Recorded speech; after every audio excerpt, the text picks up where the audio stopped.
So good afternoon, Chief Dan Franklin from Morningside, Maryland, and Dhruv Maheshwari, who is CEO of Obvio, a California traffic safety company that's using AI technology to eliminate, as they say, traffic safety problems in communities.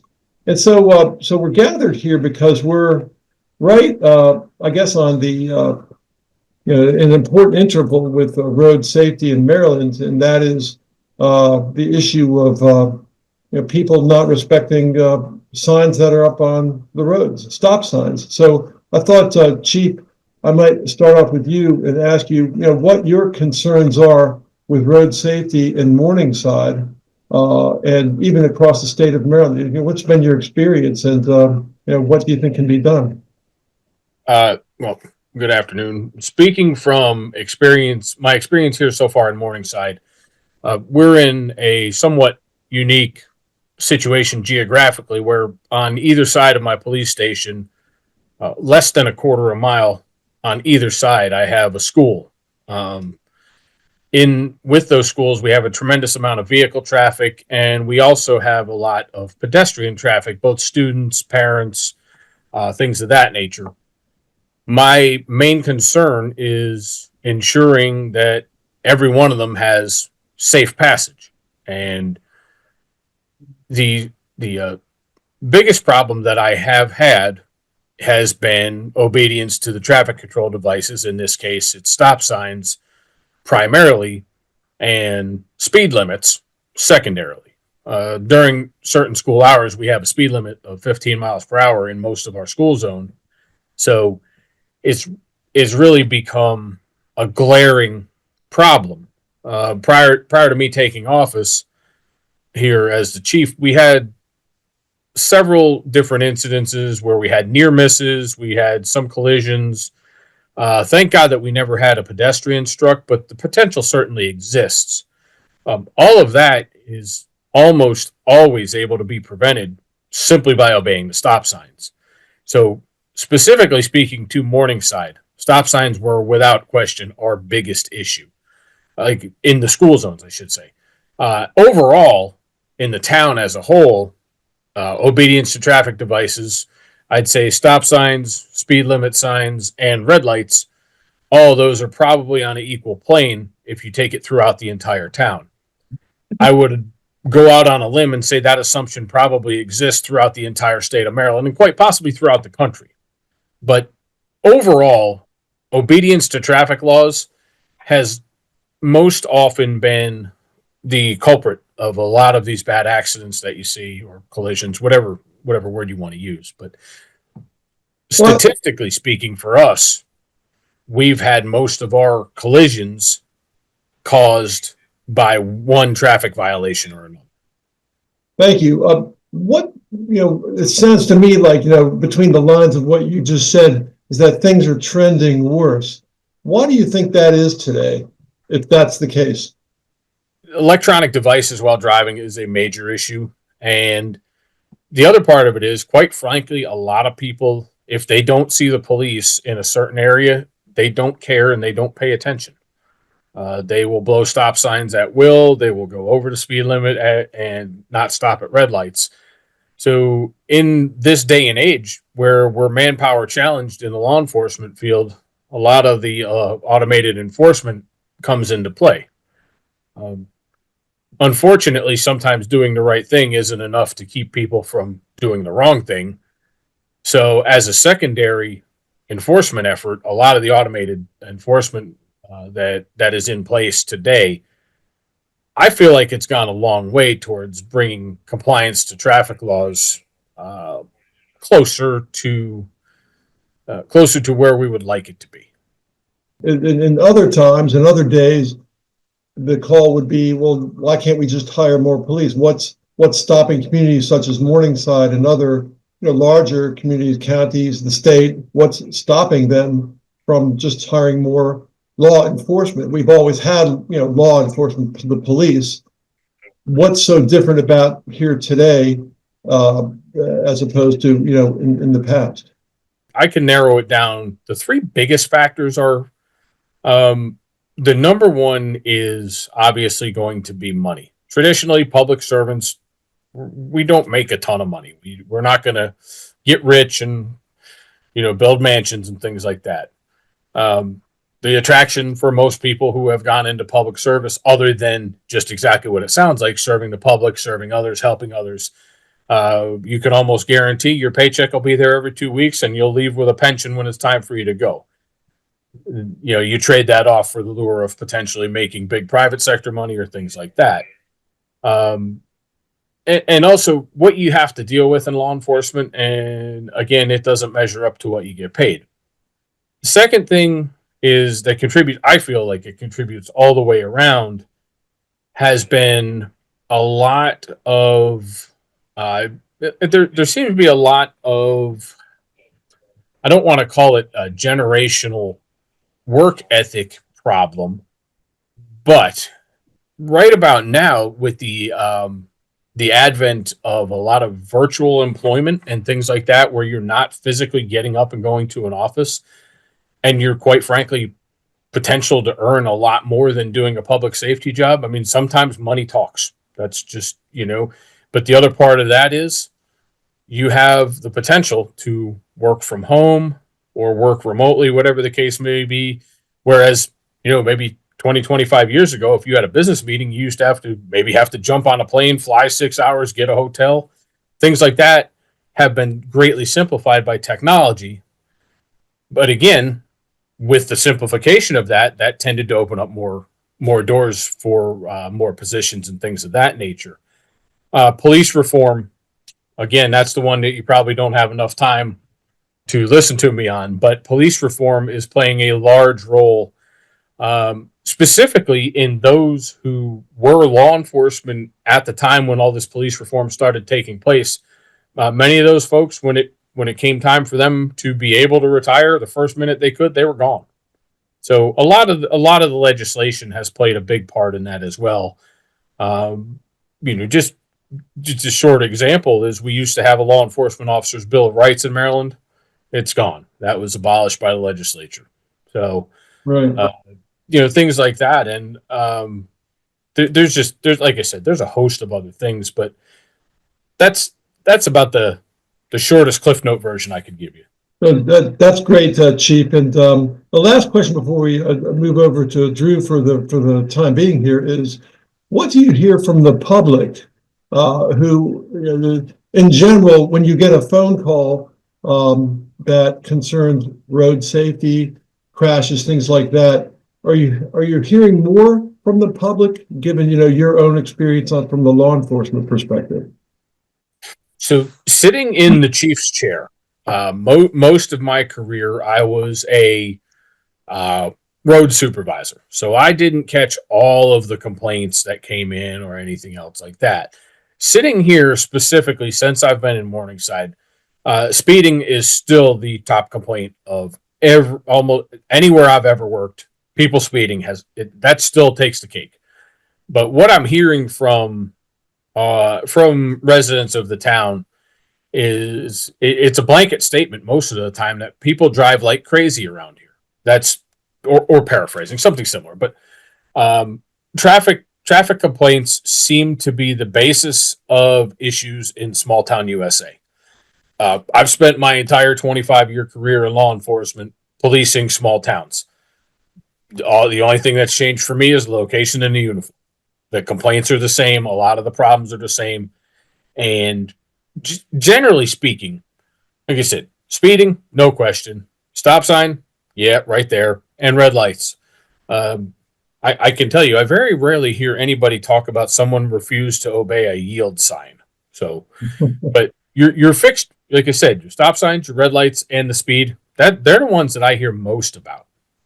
Yeah, well, thank you. So we'll come back to you, but Dhruv, I wanted to turn over some questioning to you, if you don't mind. Of course, that's the whole point of our visit today, to talk to both of you. So, talk to us a little bit about your company. What drove you to recognize the need to develop this technology, please? Absolutely. Our company is called Obvio, and we had, myself and my co-founder and other folks on the team had been part of a company that focused on traffic safety for commercial vehicles.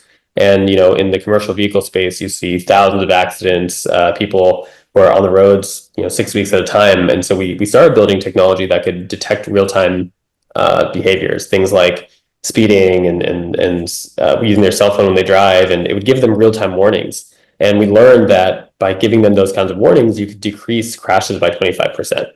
And that was sort of an aha moment where we said, look, we're doing this in commercial vehicles. Why not bring this to public safety? And, as the chief had mentioned, we saw people using speed guns in public safety, and we knew red light cameras existed, but there's so many more behaviors, things like skipping stop signs, not yielding to pedestrians, using your cell phone when you drive, where there was no technology to help them. We sort of noticed and heard more and more that officers were struggling with bandwidth, and that traffic problems were getting worse. I think there's close to 42,000 deaths in the last couple of years on the roadways. And so we realized, maybe this would be a great opportunity for this technology to be served and be used by public safety more than just the commercial vehicle space. Oh, no, great response. It seems to me from our perspective, Safe Roads Maryland, that the subject of traffic, roadway safety, fatalities, things like that, doesn't really come up amongst the general public unless they've had some type of personal experience amongst friends and family. And I always, put the message out there that the reason that we don't have stronger advocacy for road safety from the public is because the people who paid the most are actually passed away. They're dead. And I'm not laughing because it's funny. It's really the irony of all this, and that so I think that when you consider what the chief has just shared with us today, and what you've come to recognize, you've maybe you could spend a little bit more time telling us a little bit about how the technology works, and it's leveraging AI to kind of get it right. Absolutely. So, the initial part of the technology was helping detect and inform towns about stop sign violations.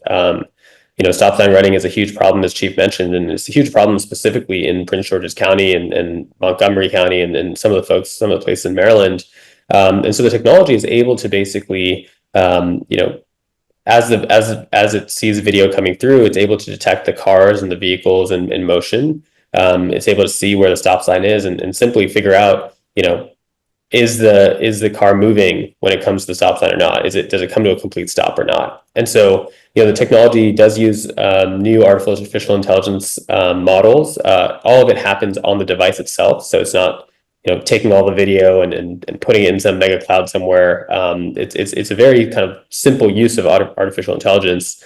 But the advantage is once we detect the violation, we can send it up to the chief for review, who can then, mail out a citation for that. And what was special is, Prince George's County passed one of the first bills in the nation that allowed ticketing on stop signs. And I think we'd love to hear from the chief in terms of how he's noticed changing behavior in his community. But it's something new and novel. And I think Virginia just passed a bill that's similar to this. Montgomery County, Baltimore City are looking at joining bills like this. And so I think now that we've shown that it's possible, it seems like there is quite a bit of demand and appetite to help stop this problem.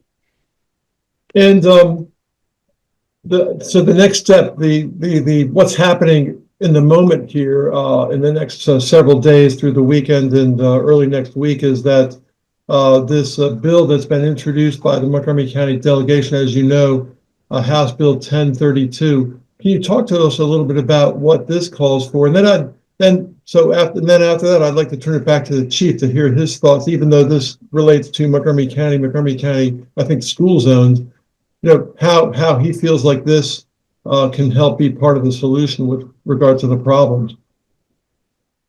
Absolutely. So, House Bill 1032 is very similar to Prince George's bill, House Bill 364 from last year. That bill basically authorized the use of monitoring systems for stop sign violations.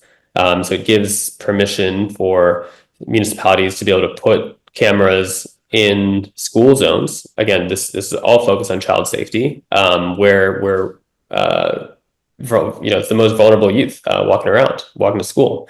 And the bill basically says, okay, if we don't have any officers, towns can move forward and use automated ticketing to help get the problem down. And all of the money that's generated from these programs have to be used towards public safety and pedestrian safety as well.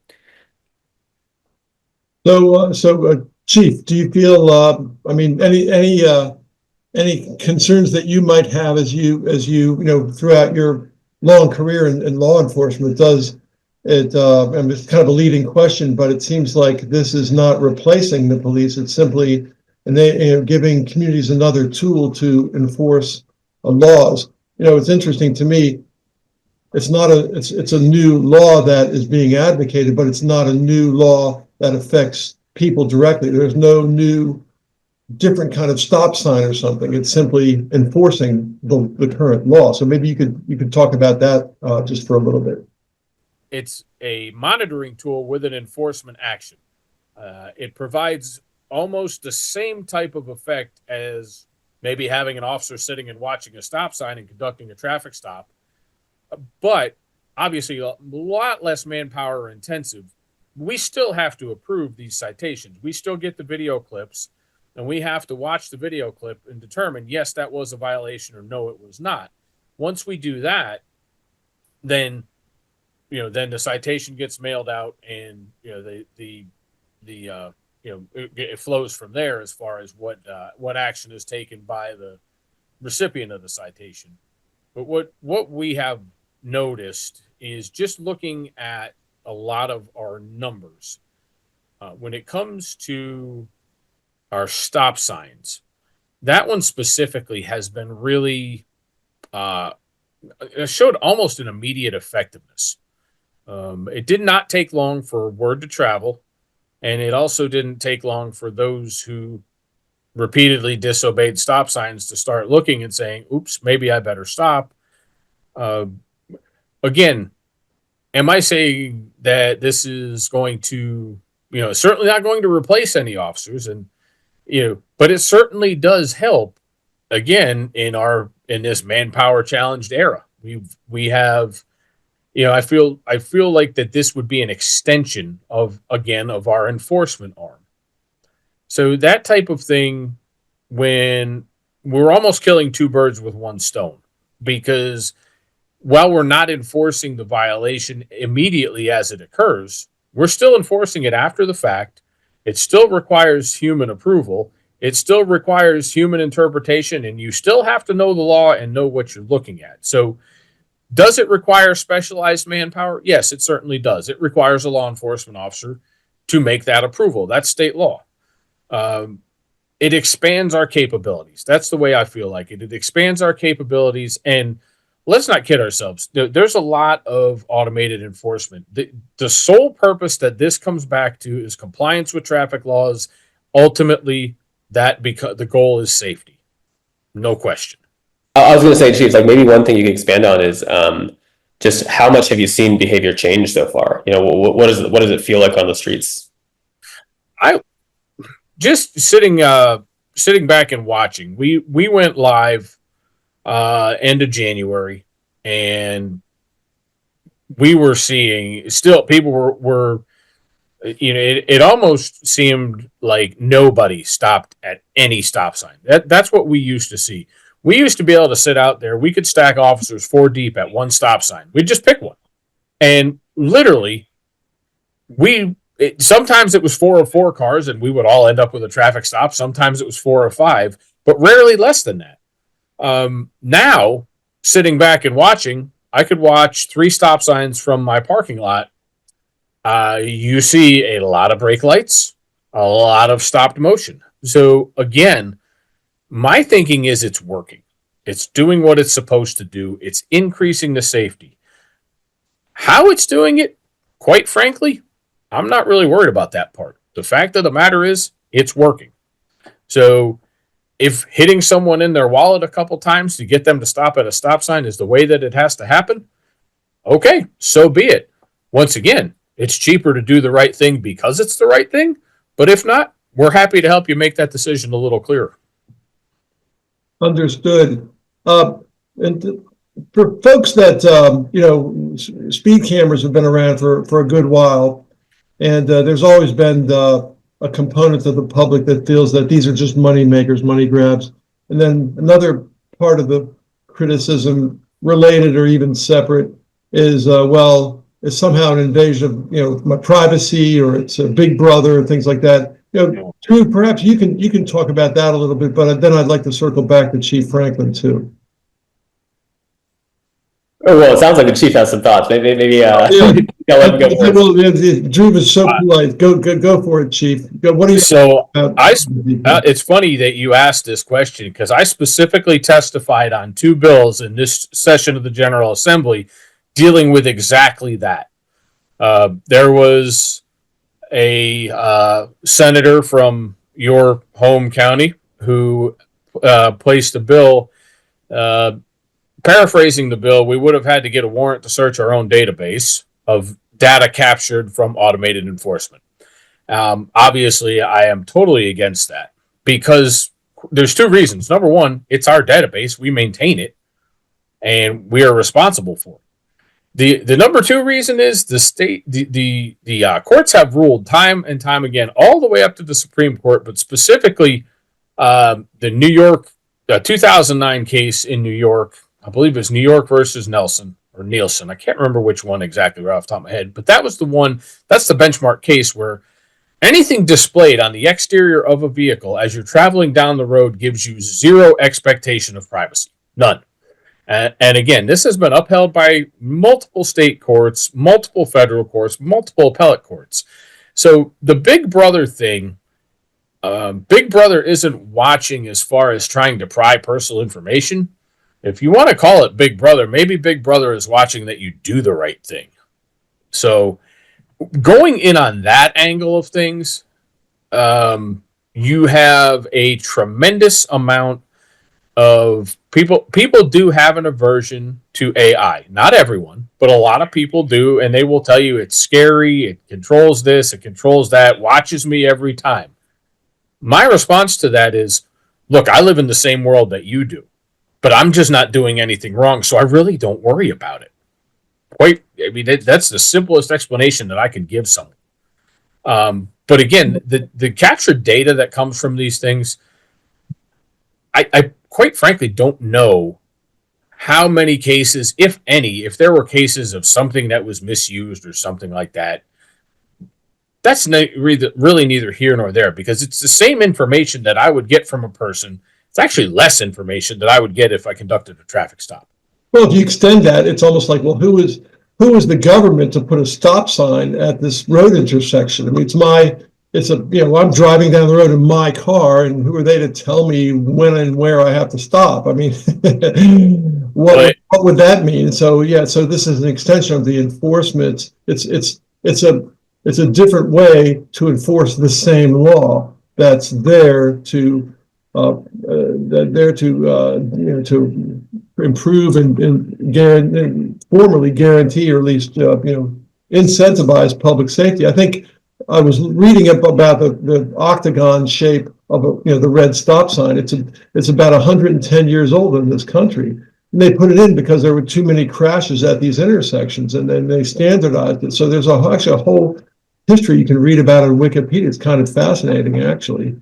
But I doubt the people who, 110 years ago created the stop sign in somewhere in the Midwest envisioned artificial intelligence in order to guarantee, or at least more strongly in a different way, enforce the law to stop at this stop sign. So the technology of the stop sign hasn't changed, but getting people to actually stop, the 4-letter word stop, is become a real challenge, and it's a dangerous one. So Drew, but you have your perspective on your company's innovation of recognizing, hey, there's a problem there with road safety in the state of Maryland. We're looking at anywhere over the past several years between 550 and 620 people dying on these roads, and I think that that's an invasion of privacy when you die. I could be, somebody could debate me on that, but what are your thoughts? Absolutely. I mean, I think a lot of people sort of see cameras and think that there's no privacy, but at the same time, there's been a lot of technology evolving to make cameras a little bit more sensitive to privacy and more aware that, privacy is a key thing that we do need to protect for our society.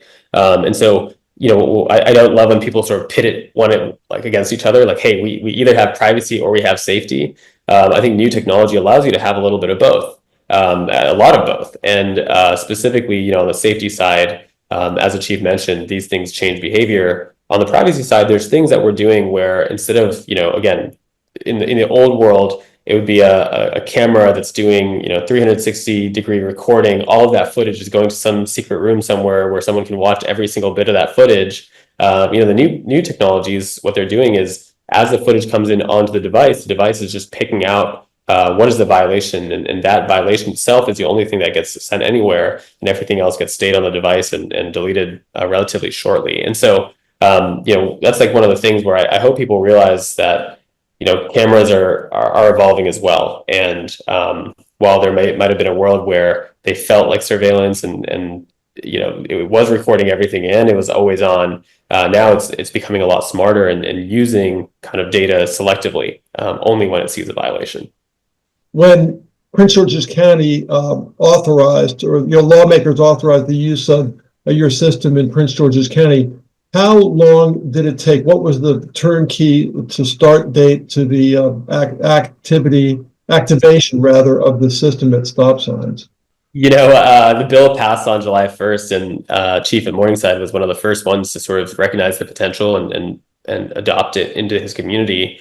I think it took a little bit for the law to sort of trickle down to make sure all the different departments across the county were on board. Part of the process is making sure the county approves the specific locations where it's placed, making sure the court can accept these citations, all of that. So it did take time, and it's a new technology, it's a new concept. It makes sense that it might take a little bit of time. But I think from the date the bill passed, which is July 1st, we were able to get everything installed in December. The program at Morningside started in January, which, our hope is it can go faster in the future. Chief had to bear the brunt of the pain because he was the first, but he's also seeing the impact the soonest. And so there is some red tape, but the technology itself can be deployed within a week. And so if we can sort of help the system move a little bit faster, we can get to safety relatively quickly. And other jurisdictions can look at the case history of Prince George's County and the processes and things like that, the trainings and education that have to be part of this whole uptake process, and then perhaps speed up that timeline for the interest of public safety. So I'm not a journalist. I'm just a road safety advocate, and I have my own opinions, and I'll throw out there for the two of you that I think that 6 months is still probably far quicker than the state of Maryland and all the municipalities that are lacking in their head count, hiring the thousands of police officers they need to replace those who are retiring or those who leave for other reasons. So I'm happy to place that bet down. And would I be horribly wrong, Chief Franklin? Oh, no, absolutely not. In the big scheme of things, anytime you have to keep in mind, not only are you dealing with, so you have a concept. The concept was put into law. So the law allowed this to happen as enabling legislation, which was great. First you have my folks, my town council, my mayor and council. I have to go through them. I have to get it approved by them. And then part of the legislation having like Drew said, having the locations approved by the county council. We probably hit a couple of hiccups there, but nothing that wasn't insurmountable. It ended up going quite well. And once that happens, again, it's all about streamlining the process, if you ask me, because the way that we did it in less than 7 months is, to me, that's pretty extraordinary. Because anything with government, the only thing that government religiously moves fast on is collecting taxes. Other than that, he's probably going to move a little bit on the slower side. But again, the whole process being what it is, the Prince George's County delegation saw something that, they obviously believe in this legislation because they pushed it through the state level. The county council, obviously, they believe in it as well because their part, albeit it's a small one of approving locations, they still have to buy into it to make it happen.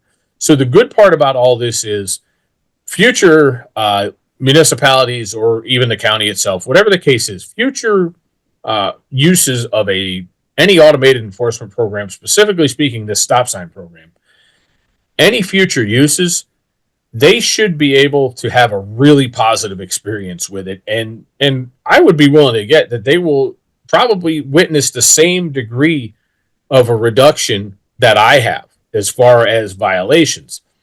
Obviously, the goal is 100% compliance, but the closer it gets, the more successful I feel. And I'm excited about the whole thing because calls for service are the nature of the beast, but calls for service that have bad endings that are preventable, I'd love to have that go away. And that's what this program does. It goes towards knocking down those preventable accidents, injuries, even deaths. Right.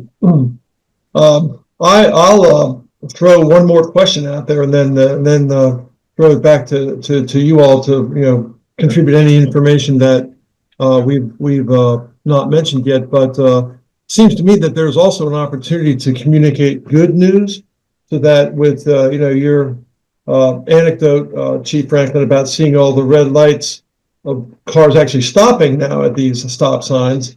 And this is probably a question posed for you and Drew, but are there plans as part of the protocol to issue good news that in the month of, so for the next month of April or May, the report shows that we've had much greater compliance with stopping at stop signs and in terms of roadway crashes and things like that, or pedestrians hit.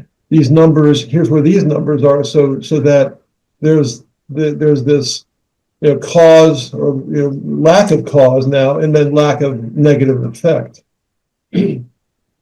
So sharing positive news is one of my favorite things, and again, I believe this one I have to rely on, in this case, what Obvio is seeing. So what was relayed to me, the figure was in the short period of time that we've deployed these cameras, what they're telling me is there's been a 49% reduction in violation rate, which is incredible. I mean, think about it. I've had a program basically less than 2 months, or actually 2 months today, and my violations have been cut by 50%. I couldn't do that if I had 30 cops. That efficiency is the unseen, that's the unseen factor. What do you have when it comes to automated enforcement? You have my residents who absolutely love it because they feel safer and they're not witnessing all the blatant violations. And then you have the people who probably are getting the violations and being mad about it.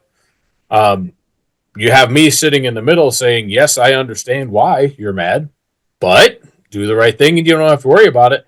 And then the other part is I have nothing but good things to provide to my residents when it comes to that. The worst thing I have to provide to them is, no, we don't have 100% compliance yet, but we cut the violations in half. Inevitably, most of the folks that hear that are going to be very happy about it. And that's, working for a municipality, I have bosses just like everybody else.